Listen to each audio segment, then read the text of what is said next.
اللہ اللہ اللہ اللہ۔ اعوذ باللہ من الشیطان الرجیم، بسم اللہ الرحمن الرحیم۔ میں ہوں آپ کا دوست عماد علی اور آپ دیکھ رہے ہیں ہماری دنیا ولاگس۔ میں اللہ تعالیٰ سے امید کرتا ہوں کہ آپ سب دوست ٹھیک ٹھاک ہوں گے، خیر خیریت سے ہوں گے۔ میری ان تمام دوستوں سے گزارش ہے کہ جو میری ویڈیوز دیکھتے ہیں، دوستو میری ویڈیوز کو اینڈ تک لازمی دیکھا کریں اور میری ویڈیوز کو لائک، شیئر، کمنٹ ضرور کیا کریں۔ میرے دل سے دعا نکلتی ہے اور میں ان سب دوستوں کے لیے دعا کرتا ہوں، حرم پاک میں بیٹھ کر دعا کرتا ہوں۔ دوستو آج ہم جانیں گے اہل کوفہ کی دعوت اور حضرت امام حسین علیہ السلام کا سفر کوفہ۔ تو آئیں سنتے ہیں۔ جب امام حسین علیہ السلام مکہ پہنچے تو اہل کوفہ نے انہیں سینکڑوں خطوط لکھ کر کوفہ آنے کی دعوت دی تاکہ وہ خلافت اسلامیہ کے قیام کی جدوجہد کا آغاز کر سکیں، لیکن غدار اہل کوفہ نے ان سے غداری کی اور اپنے وعدے سے پھر کر امام حسین علیہ السلام کا ساتھ نہ دیا۔ یزید کی بھیجی ہوئی افواج نے کربلا میں نواسہ رسول صلی اللہ علیہ وسلم حضرت امام حسین علیہ السلام کو اور ان کے اہل خانہ کو اصحاب کو شہید کر دیا۔ اور دوستو اب ہم سنتے ہیں امام حسین علیہ السلام کا سفر کوفہ۔ اہل مکہ اور اہل مدینہ نے آپ کو کوفہ جانے سے باز رکھنے کے لیے پوری کوششیں کی، کیونکہ کوفیوں کا سابقہ غدارانہ طرز عمل ان کے سامنے تھا۔ عمر بن عبد الرحمن، عبداللہ ابن عباس، عبداللہ بن زبیر سب نے مشورہ دیا کہ چونکہ کوفہ یزید کی حکومت کے تحت ہے، وہاں ان کی افواج اور سامان سب کچھ موجود ہے اور کوئی قابل اعتماد نہیں، اسی لیے مناسب یہی ہے کہ آپ مکہ ہی میں رہیں۔ عبداللہ ابن زبیر نے تجویز کیا کہ آپ مکہ میں رہ کر اپنی خلافت کی جدوجہد کریں، ہم سب آپ کی مدد کریں گے۔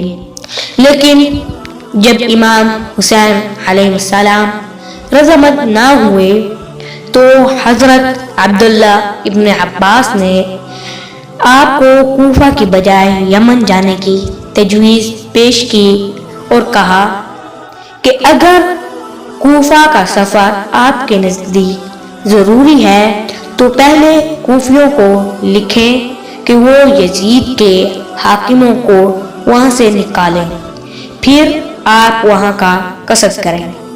لیکن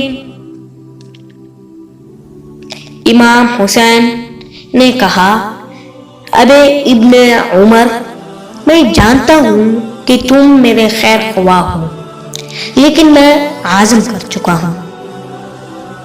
اس پر عبداللہ ابن عباس نے کہا، اگر آپ نہیں مانتے تو کم از کم اہل عیال کو ساتھ نہ لے جائیں، مجھے ڈر ہے کہ حضرت عثمان کی طرح آپ بھی بال بچوں کے سامنے ذبح کیے جائیں گے۔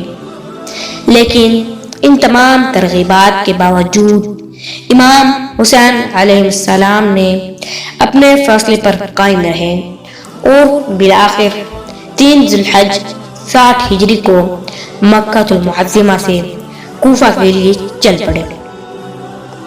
آپ کی روانگی کے بعد آپ کے چچا زاد بھائی عبداللہ بن جعفر نے ایک خط لکھ کر اپنے لڑکوں عون اور محمد کے ہاتھ روانہ کیا۔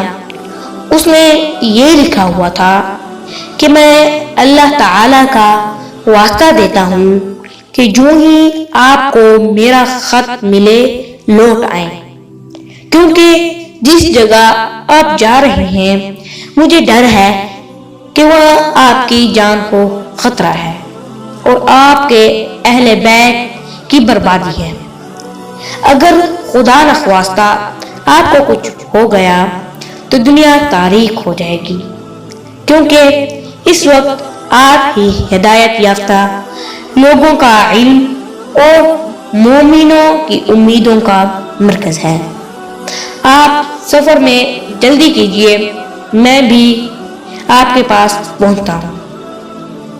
حضرت عبداللہ بن جعفر، عمر بن سعد، حاکم مکہ کا سفارشی خط لے کر امام حسین علیہ السلام سے ملے اور انہیں بتایا کہ کوفہ کے لوگوں پر اعتماد مناسب نہیں۔ عمر بن سعد اس بات کا وعدہ کرتا ہے کہ آپ مکہ لوٹ آئیں تو میں یزید کے ساتھ آپ کے معاملات طے کرا دوں گا اور آپ کو کوئی غضب نہیں پہنچے گا۔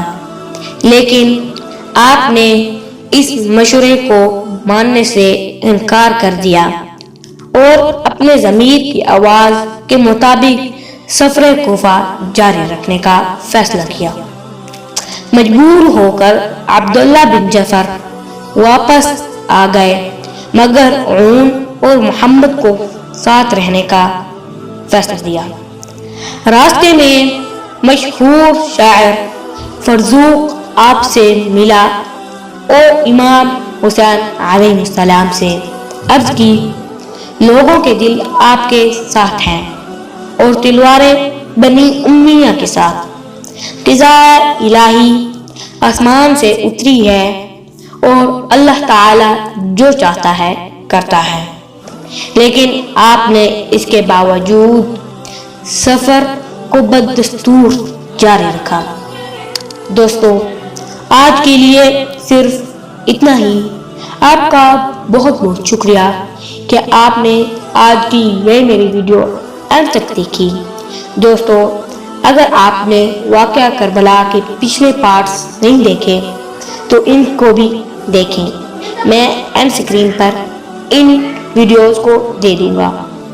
تو اگر آپ نے میرا یوٹیوب چینل ہماری دنیا ولاگز نہیں سبسکرائب کیا تو پلیز اسے بھی سبسکرائب کر دیں۔ السلام علیکم ورحمۃ اللہ وبرکاتہ۔